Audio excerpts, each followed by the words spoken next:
guys! Welcome back to my podcast. Welcome back to my video, to my channel. I'm always happy and grateful. Alam niyo yan. Because I'm doing a podcast for you and nakakapag-share ako sa inyo. Guys, this is not my usual setup. Yes, because I'm doing a podcast now without any script. Wala akong script, guys. Wala akong script ngayon. Ang meron lang ako ngayon is my notebook kasi naglista ako ng mga key points ko para hindi ako mawala sa flow ng aking topic ngayon. And especially my Bible and my coffee.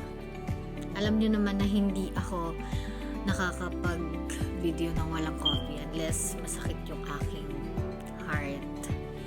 Now, ang topic kasi natin ngayon is why pain? And what is the reason for your pain? Like, hindi kailangan ng script dyan eh. 'Di ba? Hindi kailangan ng script kasi yung pain, bigla-bigla na lang yung dumadalaw. Bigla-bigla na lang yung dumadating sa ating buhay. Like, lahat tayo na-experience ang pain. And karamihan kasi sa atin, pag may dumating na small pain, like small pain lang, like baby pain lang, sumusuko agad tayo. Hindi natin alam kung bakit. Kaya ngayon, sana makatulong ako sa inyo. Like, hindi, like kung ano yung lumalabas sa bibig ko, kung ano yung lalabas sa bibig ko, hindi na ako matatakot. Like, kasi before, natatakot akong magsalita on my own. But now, kasi nagsasalita ako, kasi alam ko na it's from God. Okay? The moment kasi na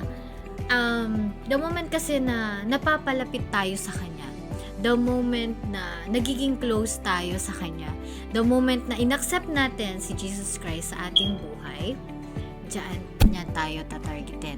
Alam niyo kung sino tumatarget sa atin? Si kaaway. Tatargetin niya talaga tayo. Kaya merong pain.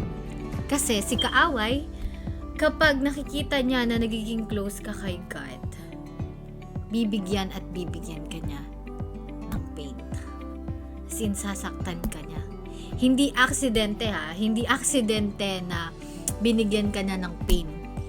Hindi aksidente yon. Like, tinatarget ka niya talaga. Nakikita kasi niya na parang nagiging okay yung life mo. Ayaw niya nun eh. Ayaw niya na nagiging okay yung life mo. Ayaw niya na napapalapit ka kay Lord. Ganito kasi yan. The bigger the calling, the harder life gets. Then, you will ask why. You will ask, bakit ina-allowed ni Lord yung pain in the first place?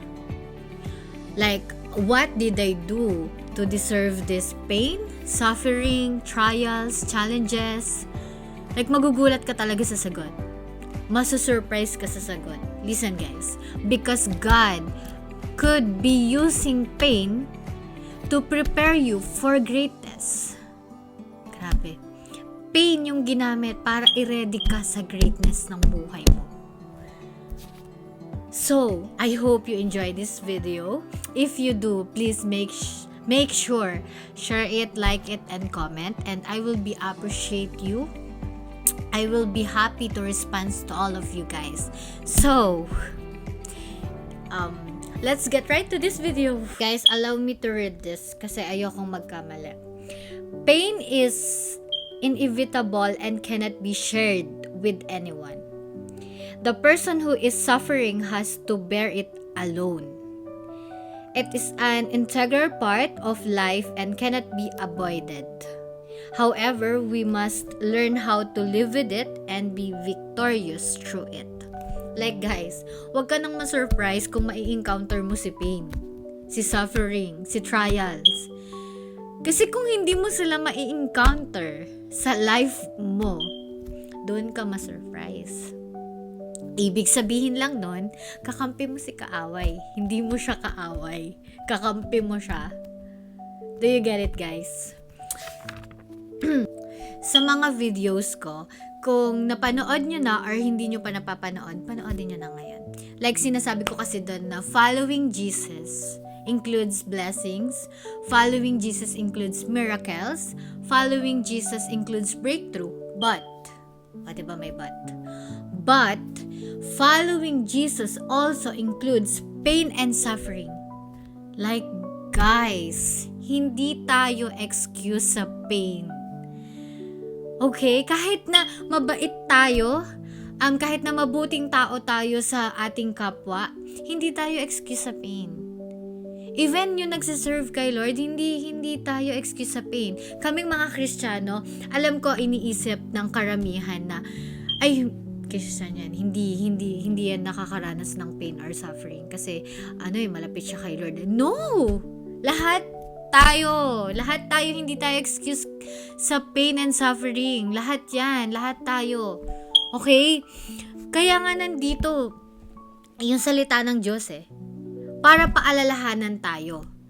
Okay? Na you need to keep moving forward. Kahit na gaano kasakit, kahit na gaano kahirap, you have to keep praying. You have to keep serving the Lord. Always remember this, guys. Pain is not meant to destroy us. Instead, it builds a Christ-like character in you. Palagi kong sinasabi to sa mga taong malalapit sa akin, na kapag nakakaranas ka ng suffering, ng pain, kapag nasasaktan ka, nire-ready ka niya sa bigger blessing sa life mo. Nire-ready ka niya sa wonderful plan niya para sa'yo. So guys, now, accept pain and glorify God as you go through it. And remember, there is no gain without pain.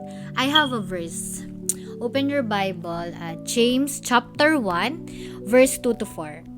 Okay, I will read it. Count it all joy when you fall into various trials, knowing that the testing of your faith produces patience. But let patience have its perfect work, that you may be perfect and complete, lacking nothing. Do you get it, guys? Ako, lagi akong tinatanong ng friends and family ko, saan mo kinukuha yung pasensya mo? Like, parang wala lang sa'yo yung problema. Parang hindi ka nasasaktan. Oo, lagi akong tinatanong or lagi akong sinasabihan ng mga friends ko na, girl, parang hindi ka nasasaktan. Nasasaktan ka ba talaga? May paki ka ba talaga? Like, guys, I'm suffering silently. Hindi nyo lang alam. Na kapag mag-isa ako, grabe yung hagulhol ko. Grabe yung iyak ko. Always remember this, guys. God allow us to go through pain, suffering, or trials, so His name is glorified.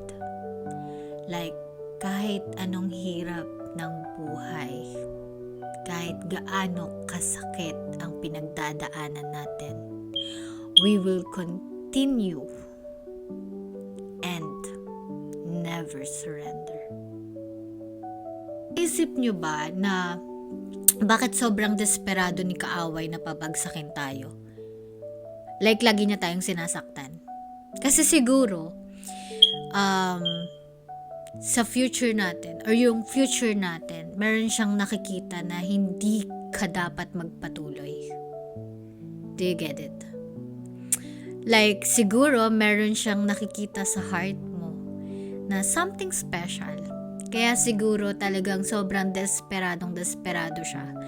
Nasaktan ka, napahirapan ka, na to the point na gusto niya talaga sumuko ka.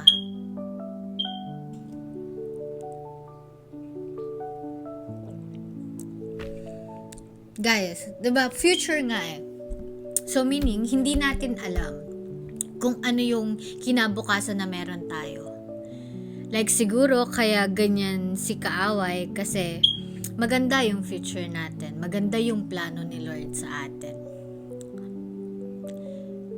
But remember, guys, si Jesus nga in-endure niya in-endure niya yung pain and suffering. In Luke chapter 22, basahin niyo yan. Alam nyo ba na si Jesus nga alam niya na masasaktan siya. Alam niya na ipapahiya siya. Alam niya na napapahirapan siya. Alam niya na itatanggi siya. Alam niya na papatayin siya. But the question is, sumuko ba siya? No. Hindi sumuko si Lord. Sinabi niya pa nga na Ama. Sinabi niya, Ama, yung kalooban mo sa akin, yung will mo sa akin, ang gusto kong mangyari sa buhay ko. Instead na sumuko, yun pa yung sinabi niya. Diba? Like, tinanggap niya lahat for us. Kasi bakit? Eto. Kapag matindi yung purpose mo, matindi din yung pagdadaanan mo. Kapag kasi maganda yung plano na inihanda niya sa'yo, mag-expect ka na matindi din yung pagdadaanan mo sa buhay. Kasi minsan kapag problemado tayo, dun pa dadating yung pain, yung suffer, yung challenges, parang sabay-sabay. Pero guys, palagi niyong tatandaan na ang pain, hindi yan panghabang buhay. Okay, may tanong ako sa inyo. Sino sa inyo ang gusto ng pain? For sure, isasagot nyo. Comment down below, guys. Comment down below. For sure, ang isasagot nyo is hindi. Ha? Sino ba namang gusto ng pain? But, may but na naman. Hindi lahat ng tao ayaw ng pain. Gusto mo ng pain basta may purpose. Right? Ang ayaw kasi natin, yung pain na walang purpose. Like ito ha, for example, ako nga, nagbuntis ako. Sobrang sakit.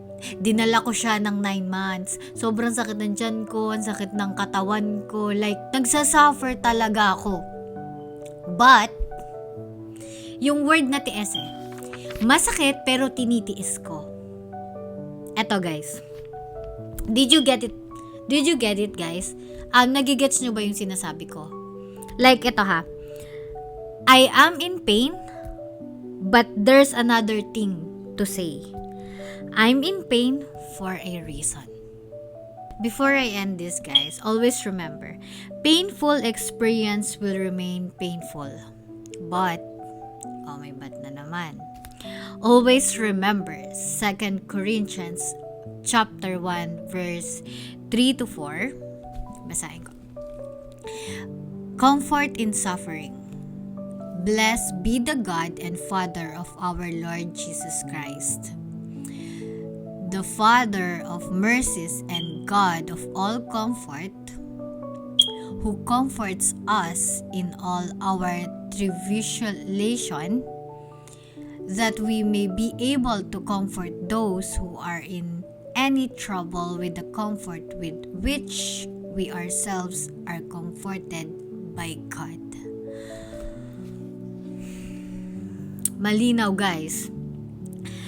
God of all comfort. Always remember guys, Jesus is our loving comforter.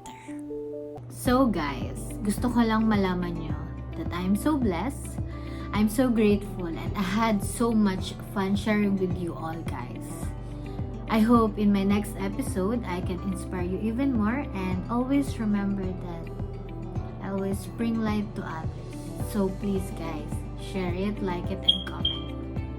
And stay with me no matter what will happen. As always, thank you so much for your time.